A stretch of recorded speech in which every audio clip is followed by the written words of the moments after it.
Repair methodology. First, erection of scaffolding. Second, providing and fixing window covering by plastic green bardan. Third, providing and fixing safety net. Fourth, providing and making platform debris intercepting platform.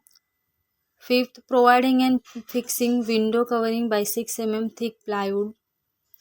Sixth, removal and refixing of MS grill wherever required. 7. Removal and refixing of WEATHERSHED wherever required. 8. Marking of loose and deboned plaster. 9. Breaking of loose plaster. 10th. Polymer modified mortar treatment for exposed structural or RCC members. 11. Providing and applying dash coat by READYMIX plaster on extensive damaged wall. 12. Providing and applying separation joint treatment work. 13. CHAJJA drop PARDI and LINTEL casting works.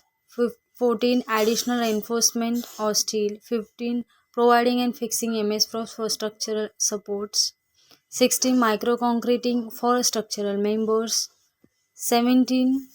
Jacketing to structural members. 18. Providing and applying double coat of READYMIX plaster. 19. Providing and applying single coat READYMIX plaster to interwalls. 20. Providing and filling cracks